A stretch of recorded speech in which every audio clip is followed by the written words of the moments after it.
Bendiciones a todos mis hermanos. Bueno, aquí presento el resumen de la clase de teología que tuvimos el pasado martes y habíamos hablado sobre Hechos capítulo 17, al 16 y al 17. Entonces, cuando Pablo es provocado a predicar en la ciudad de Atenas, ¿okay? El trabajo de Dios en Atenas.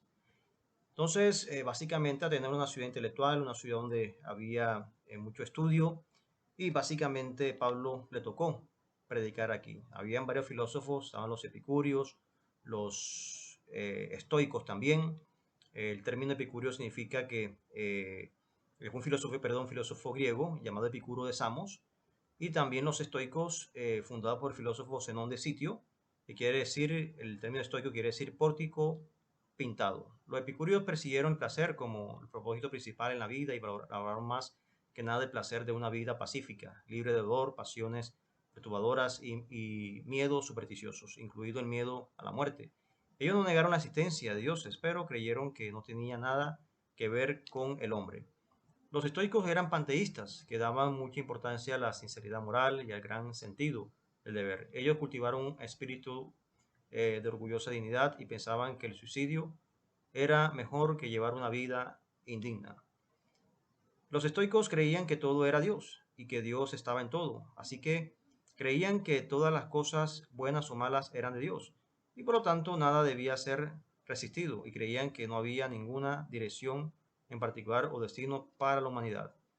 Hechos 17:22. Entonces Pablo, puesto en pie en medio del areópago, dijo: varones atenienses, en todo observo que sois muy religiosos, porque pasando y mirando vuestros santuarios, hallé también un altar en el cual estaba la inscripción al Dios no conocido, al que vosotros adoráis, pues sin conocerle es a quien yo os anuncio. Entonces fue muy sabio Pablo a la hora de predicar a los atenienses. Tenían muchos dioses, muchos ídolos, y Pablo les predica. Tenía un altar ahí al Dios, por si acaso un Dios que se le escapaba, ellos lo oraban, llamado el Dios no conocido, y fue Pablo, por la estrategia que Pablo utilizó para predicarle a los atenienses. De esa manera Pablo menciona también unas frases de algunos filósofos de esa época de los atenienses para predicarles el Evangelio. Entonces, el término en él vivimos y nos movemos y nos movemos y somos fue dicha por el filósofo de Creta, Epiménides. Entonces, en el siglo VI antes de Cristo. Y linaje suyo somos fue dicha por el filósofo Arato de Cilicia. Entonces, en el siglo III antes de Cristo. Las malas conversaciones corrompen las buenas costumbres. Esa palabra es del filósofo ateniense Medandro, también siglo III antes de Cristo. Los cretenses siempre mentirosos, malas bestias, glotones, ociosos. Entonces, esa frase la dijo Epiménides de Creta, ¿okay? También siglo III antes de Cristo.